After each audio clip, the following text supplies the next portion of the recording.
A very good morning, students. Today we are going to start our chapter number 8 of science, that is winds, storms and cyclones.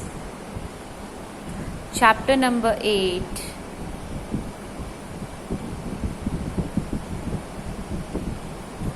winds, storms and cyclones. This is the name of our chapter.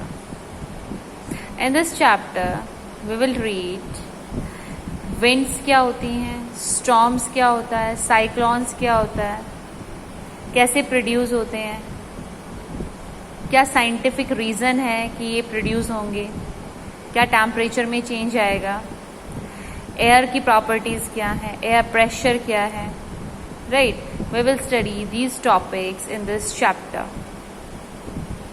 So before starting this chapter, I want to ask you few questions और I want to familiar with these words कि हम इनको daily life में इनके बारे में news में सुनते हैं, न्यूज़पेपर पे पढ़ते हैं. राइट, लाइक ओडिशा में आ गया था, तूफान आ गया था, उसको बोलते हैं storms.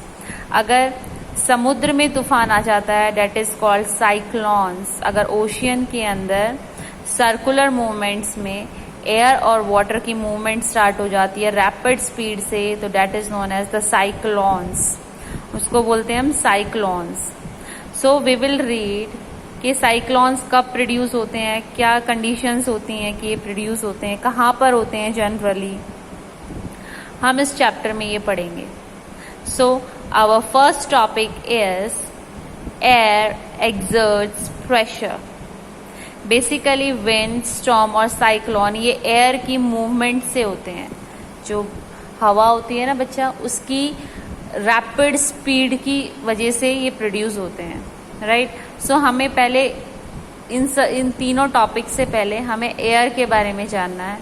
So we will read here about the air and our first topic is air exerts pressure. Air exerts pressure. जो एयर होती है बेटा वो प्रेशर एक्सर्ट करती है. पहली बात तो प्रेशर के बारे में पता होना चाहिए कि प्रेशर क्या होता है. प्रेशर होता है बेटा फोर्स अपॉन एरिया मैथमेटिकली, यानी कि किसी पर्टिकुलर एरिया के ऊपर आप एयर का कितना फोर्स लग रहा है, कितना दबाव उसके ऊपर लग रहा है.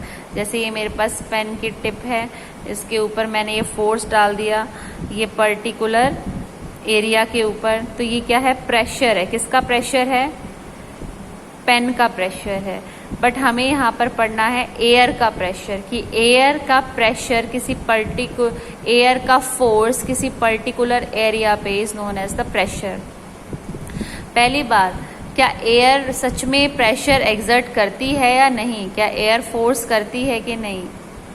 आप अगर अपनी विंडो के बाहर देखो तो आपको नजर आएगा कि लीव्स जो हैं प्लांट की और ट्रीज की लीव्स जो हैं वो हिल रही हैं, है ना. कौन उन्हें हिला रहा है, यस, एयर उन्हें हिला रही है. एयर ने कैसे हिलाया, एयर ने प्रेशर एक्सर्ट किया उसके ऊपर फोर्स लगाया, जिसकी वजह से उसके अंदर मूवमेंट आ गई. So that is known as the air pressure. आप फैन ऑन कर देते हो तो आपकी नोटबुक्स के पेजेस उड़ने स्टार्ट हो जाते हैं, है ना. तो वो कैसे स्टार्ट हुए, क्या उस साइंटिफिक रीजन है, वो है कि एयर जो है बेटा वो एयर क्या कर रही है, प्रेशर एक्सर्ट कर रही है. राइट, उस एयर के प्रेशर की वजह से, जो आपके फैन ऑन करने की वजह से आपके डिफरेंट ऑब्जेक्ट्स हैं जो कि हल्के हैं वो क्या करते हैं, मूवमेंट स्टार्ट हो जाती है, और उसी को हम क्या बोलते हैं, एयर एक्सर्ट्स प्रेशर. राइट, अब इसका अगर हम एक्टिविटी करें तो क्या हम कर सकते हैं, एक्टिविटी इसके अंदर हम एक्टिविटी कर सकते हैं इसकी. एयर एक बलून लेंगे हम, ठीक है, उस बलून का साइज ये है, अभी उसमें हवा नहीं भरी हमने, it is like this. Okay, अब हमने उसके अंदर एयर ब्लो कर दी, हवा भरनी स्टार्ट कर दी। अब उसका साइज जो है बेटा वो ये हो गया है। तो बेसिकली इसका साइज में चेंज कैसे आया? क्यों? क्योंकि एयर ने क्या किया, आपने जो मुंह से हवा भरी थी, एयर भरी थी, उसने क्या डाला इसके अंदर? प्रेशर। क्या डाला? एयर ने प्रेशर डाला, जिसके वजह से उसके साइज में चेंज आ गया। तो इस एक्टिविटी की वजह से हमें क्या पता लगता है कि एयर एक्सर्ट्स प्रेशर। जो एयर होती है वो क्या एक्सर्ट करती है बेटा? प्रेशर। एयर हमेशा क्या डालती है? प्रेशर डालती है, राइट। आप कपड़े बाहर सुखा देते हो, अगर हवा चल रही होती है तो कपड़े नीचे गिर जाते हैं, राइट। क्यों गिर गए? किसने गिराया उनको? क्या वो मैजिक था? नो, वो एयर ने गिराया। एयर ने कैसे गिराया? क्या एयर एक लिविंग थिंग है? नो, बट एयर ने क्या प्रोड्यूस किया? एक प्रेशर प्रोड्यूस किया, जिसके वजह से वो जो क्लोथ्स हैं वो नीचे गिर गए। सो इस एक्टिविटी से भी हमें क्या पता लगता है कि एयर क्या करते हैं? एक्सर्ट करती है प्रेशर। एयर जो है प्रेशर अप्लाई करती है। एक्सर्ट्स मीन्स अप्लाई करना। ओके, सो यहाँ से आपको समझ में आया होगा कि air exerts pressure. Now our next topic is, जो हमारा नेक्स्ट टॉपिक है बेटा वो है high speed winds and air pressure.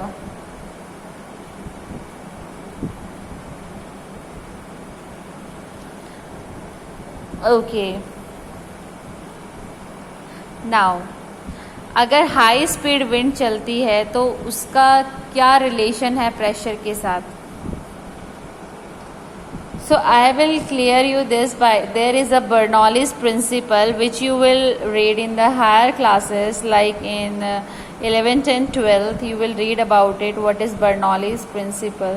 So according to the Bernoulli's principle, they are directly linked with each other, but simple language में अगर मैं आपको समझाऊं कि एयर स्पीड विंड और प्रेशर का क्या रिलेशन है, जैसे ही स्पीड आपकी हाई हो जाती है, if high speed of air is there, उसका क्या रिलेशन होता है बेटा? इनवर्सली प्रोपोर्शनल होता है। किसके? एयर प्रेशर के। मतलब जितनी विंड की स्पीड हाई होगी उतना ही उसका प्रेशर क्या हो, एयर का प्रेशर क्या होगा? कम होगा। कैसे? हाउ? देखो, ये सरफेस है, यहाँ पर एयर के मॉलिक्यूल्स हैं, राइट। एयर मॉलिक्यूल्स हैं, यहाँ पर बहुत सारे एयर के मॉलिक्यूल्स हैं, ठीक है। हाई स्पीड आई, जिसकी वजह से वो अपने साथ जो है एयर के मॉलिक्यूल्स को ले गई, और अब क्या रह गया? कुछ एयर के मॉलिक्यूल्स रह गए। पहले इतने सारे एयर मॉलिक्यूल्स थे, लेकिन हाई स्पीड विंड ब्लो हुई और उस प्रेशर की वजह से वो एयर मॉलिक्यूल्स को अपने साथ ले गई, और अब थोड़े से एयर मॉलिक्यूल्स बच गए हैं यहाँ पर। अब एयर मॉलिक्यूल ही कम है तो उनका प्रेशर भी तो कम हो जाएगा। यहाँ पर एयर मॉलिक्यूल ज़्यादा हैं तो उसका प्रेशर ज़्यादा है, high pressure is there. But high wind blow होने के कारण क्या हुआ? वो एयर मॉलिक्यूल्स जो हैं वो हवा के साथ चले गए। अब वो जैसे हवा के साथ चले गए तो यहाँ पर क्या हो गया? एयर मॉलिक्यूल्स कम हो गए। ये जो एयर मॉलिक्यूल्स हैं ये क्या हो गए? कम हो गए, जिसकी वजह से क्या होगा? अब प्रेशर जो है क्या होगा? एयर का प्रेशर कम हो जाएगा। सो इसका मतलब high speed is inversely proportional to air pressure. मतलब अगर इनवर्सली का साइन आता है, मीन्स डिवाइड में आ जाता है कोई चीज़, तो वो उसका मतलब होता है कम हो जाना। अगर मल्टीप्लाई में अगर इस एयर प्रेशर को मैं यहाँ लिख देती तो वो क्या होता? Directly proportional. मतलब अगर स्पीड हाई होती तो वो भी हाई हो जाता, लेकिन मैंने डिवाइड में यहाँ पर लिखा हुआ है, तो इसका मतलब क्या है? अगर स्पीड हाई होगी तो एयर प्रेशर क्या हो जाएगा? कम हो जाएगा, राइट। और इसको डीपली आप पढ़ोगे हायर क्लासेस के अंदर, जिसमें आता है क्या? Bernoulli's principle. जो बर्नौलीज प्रिंसिपल है वो इसको बहुत अच्छे से समझाती है कि एयर प्रेशर और हाई स्पीड के बीच में क्या लिंक है, ये यहाँ से बिल्कुल अच्छे से क्लियर हो जाएगा। बट ये टॉपिक बेटा हायर क्लासेस का है, आप उसको वहाँ पर पढ़ेंगे। अभी के लिए आपको ये चीज़ क्लियर होनी चाहिए, which I have cleared you now. अब हमारा नेक्स्ट टॉपिक है, उसका नाम क्या है? Air expense on heating. Air expense on heating. Before starting the explanation of this topic, I want to ask you few questions related to it. और उसी के हेल्प से जो है आपको जो है क्लियर हो जाएगा ये टॉपिक। अच्छा, आपकी मदर जब कुकिंग करती है घर के अंदर तो वो बहुत ही अच्छी सब्जी बनाती है, लाइक है ना, मैगी बनाते हो आप, तो मैगी की जो महक है वो पूरे घर में आ जाती है जब वो बनती है, राइट?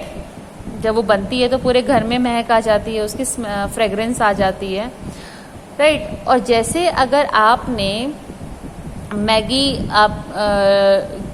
आपने जो है फ्रिज के अंदर रख दी, ठीक है, और 2-3 घंटे के बाद आपने उस फ्रिज से उसको बाहर निकाला किचन से, और जैसे ही आपने उसको बाहर निकाला, क्या आप 3rd-4th रूम में बैठा हुआ है कोई इंसान, क्या उसको उसकी फ्रेग्रेंस आएगी?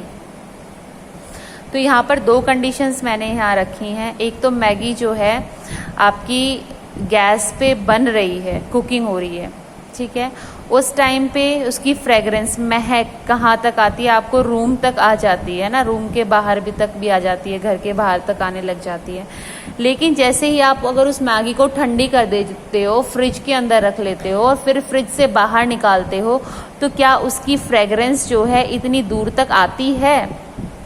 Yes, you are right, answer is नहीं आती, नहीं आती हमें जब, लेकिन जब वो गरम गरम बन रही होती है तब आती है। तो यहाँ से इसका डायरेक्ट लिंक आता है बेटा, एयर एक्सपेंड्स ऑन हीटिंग। जैसे ही उसके मॉलिक्यूल्स जो हैं एयर में, जैसे ही वो गरम थी तो हीट के वजह से वो एयर मॉलिक्यूल्स क्या हैं, बहुत दूर तक ट्रेवल कर रहे थे, आपके रूम के बाहर तक, घर में हर जगह उसको जो है वो रूम में ट्रेवल कर रहे थे। लेकिन जैसे ही आपने उसको फ्रिज में रख दिया तो वो ठंडे हो गए एयर मॉलिक्यूल्स, अब वो इतना ट्रेवल नहीं कर पा रहे। तो यहाँ से हमें क्या समझ में आया कि अगर आप एयर गरम है तो वो क्या करती है, फैलती है। एक्सपैंड का मतलब होता है फैलना, तो वो फैलती है, राइट, एक्सपैंड होती है। लेकिन अगर एयर जो है वो हीट नहीं है, कूल एयर है, तो वो क्या रहती है, तो वो क्या रहती है बेटा, एक्सपैंड नहीं होती इतना, राइट। सो यहाँ से हमें क्या समझ में आया, air expands directly proportional to heating, है ना, एयर एक्सपैंड होती रहेगी अगर वो हीट होता रहेगा। तो ये क्या हो गया, डायरेक्ट रिलेशन हो गया इनका। अगर हीटिंग होगी तो एयर एक्सपैंड हो जाएगी, लेकिन अगर कूल होगी, ठंडी होगी हवा, तो वो एक्सपैंड नहीं होगी। इसका मैंने एग्जाम्पल अभी आपको समझाया है, यहाँ से भी आपको वो समझ में आ जाएगा, राइट। और अगर हम देखें तो क्या एग्जाम्पल ले सकते हैं इसमें, और हम यहाँ पर एग्जाम्पल ले सकते हैं, आपका जो ठंडी हवा होती है, राइट, आप एसी को जो है कहाँ लगाते हो, ऊपर की तरफ, है ना, सीलिंग की तरफ, छत की तरफ प्लेस कराते हैं हम एसी को, ग्राउंड की तरफ नहीं कराते। क्यों? क्योंकि छत की तरफ क्या होती है, क्योंकि हीट एयर, जो गर्म हवा होती है, वो काफ़ी लाइटर हो जाती है, हल्की हो जाती है, और हल्की चीज़ें हमेशा कैसे मूव करती हैं, ऊपर की तरफ मूव करती हैं, है ना। तो जो हीट होती है, गर्म हवा होती है, हीट एयर जो होती है, वो लाइट हो जाती है, हल्की हो जाती है और ऊपर की तरफ चली जाती है। लेकिन जो ठंडी हवा होती है, कूल एयर, वो क्या होती है, सेटल डाउन हो जाती है नीचे की तरफ, बिकॉज इट इज हैवियर, वो हैवी होती है as compare to the heat air, जो कि क्या है, गर्म हवा है, वार्म एयर, राइट। अब यहाँ से आपको ये समझ में आ गया।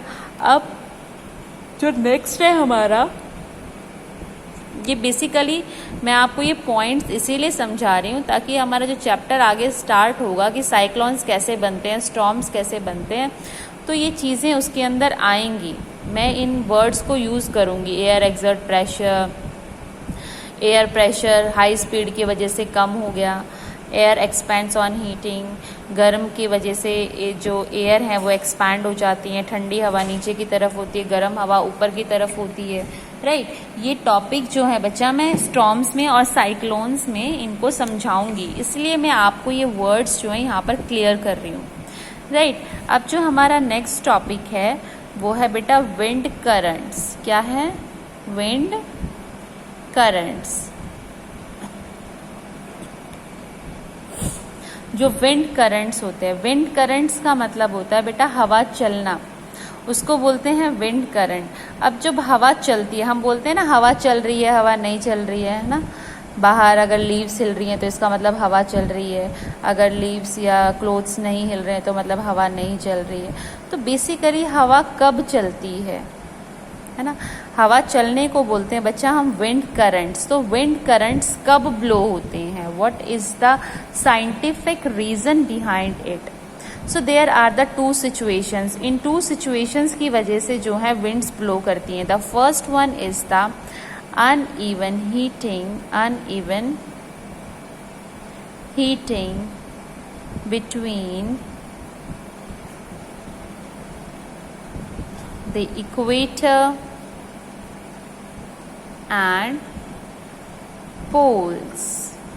अब यहाँ पर ये ज्योग्राफी पार्ट आ गया है, तो यहाँ पर इक्वेटर और पोल की बात होती है, तो it means I have to draw a earth. ये अर्थ है, ये बीच की लाइन जो होती है उसको जो मिडल में जो आपकी लाइन होती है उसको हम क्या बोलते हैं? इक्वेटर। क्या बोलते हैं बेटा? इक्वेटर। आपने इसको एसएसटी में पढ़ा भी होगा। और जो ये अपर पॉइंट है और ये जो लोअर पॉइंट है इसको बोलते हैं हम पोल्स। क्या बोलते हैं? पोल्स। अब क्वेश्चन, अब इस लाइन को पढ़ते हैं, अनइवन हीटिंग, यानी कि इक्वेटर, हमें सबको पता है कि इक्वेटर पे सन की रेज मैक्सिमम गिरती हैं, जो सनलाइट है सबसे ज़्यादा यहाँ पर गिरती है, तो सबसे ज़्यादा गर्मी जो है, हीटिंग जो है वो यहीं पर होती है। और सन रेज ना के बराबर पोल्स पर गिरती है, तो यहाँ पर क्या होती है? हीटिंग कम होती है, यानी कि जो अर्थ है कहीं तो ज़्यादा गर्म है और कहीं ज़्यादा ठंडा है। इसी को बोलते हैं अनइवन हीटिंग। अनइवन मीन्स एक जैसा नहीं, अब कहीं ज़्यादा गर्मी है कहीं ज़्यादा ठंडी है, राइट। सो अनइवन हीटिंग की वजह से हमारी जो विंड्स हैं वो ब्लो करती हैं। अगर सारा टेम्परेचर अर्थ के ऊपर सेम हो जाए तो बेटा एयर ब्लो नहीं करेगी, जो हवा है वो ब्लो नहीं करेगी, विंड करंट्स नहीं होगा। क्यों? बिकॉज हर जगह एक जैसा टेम्परेचर है।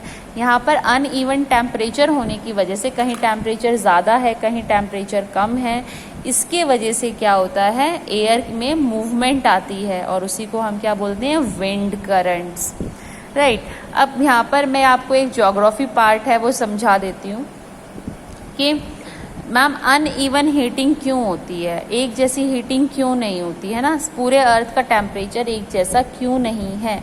सो बेसिकली यहाँ पर हीटिंग का काम हमारा जो करता है वो है ultimate source of energy, that is the sun. Sun है वो हीटिंग का काम यहाँ पर करता है ना, उसी से हमें एनर्जी मिलती है।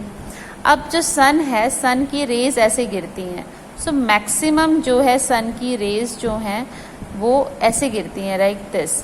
अब मैक्सिमम तो इक्वेटर पर आ गई, पूरे इक्वेटर पे सन की रेज बराबर जा रही है, यहाँ पर कम होती जा रही है कम होती जा रही है, और यहाँ पर तो ना के बराबर है ही नहीं, राइट। सो जहाँ पर सन रेज ज़्यादा है वहाँ पर हीटिंग ज़्यादा होगी, जहाँ पर सन रेज कम है वहाँ पर हीटिंग कम होगी, राइट। और इसी की वजह से क्या ब्लो करती हैं? विंड ब्लो करती है, जो हवा है वो ब्लो करती है, because of this only. Okay, so हम पढ़ रहे थे विंड करंट्स। विंड करंट्स में first topic we have done that uneven heating between the equators, इसके वजह से जो है विंड करंट्स ब्लो करती हैं। And the second reason for it is the uneven heating of land and water. Uneven heating of land and water. आपको पता ही होगा, you must be knowing it very well that on our earth हमारा क्या है, 1/3 जो है that is the land and 2/3 is the water, right. Ocean है और लैंड है। अब हीटिंग प्रोसेस जो है, जो हीटिंग है, गर्म होना, वो लैंड जो होता है बेटा बहुत फास्ट गर्म हो जाता है। लैंड जो है बहुत ही फास्ट जो है वो गर्म हो जाता है, राइट। और बहुत फास्ट जो है वो ठंडा भी हो जाता है। हीटअप भी बहुत फास्ट होता है और कूल भी बहुत फास्ट होता है। उसको टाइम नहीं लगता हीटिंग होने में भी, गर्म होने में भी और ठंडा होने में भी। यानी कि अगर सन रेज हुआ है, सन राइज हुआ है आपका, तो due to the sun heat वो बहुत फास्टली जो है वो गर्म हो जाता है। जैसे ही सन सेट होता है विद इन फ्यू आवर्स वो ठंडा भी हो जाता है। सो ये जो है दोनों ही प्रोसेस जो हैं बहुत फास्ट होते हैं, किसके उसमें, लैंड में, राइट। और अगर हम हीटिंग प्रोसेस की बात करें वाटर की, तो वाटर जो है बेटा इट टेक्स टाइम, ये टाइम लेता है। ये स्लोली गर्म होता है और स्लोली क्या होता है, ठंडा होता है। यानी कि हीट होने में और कूल होने में ये टाइम लेता है। तो ऑब्वियसली जो हमारा अर्थ है उसके ऊपर अब वाटर भी है और लैंड भी है।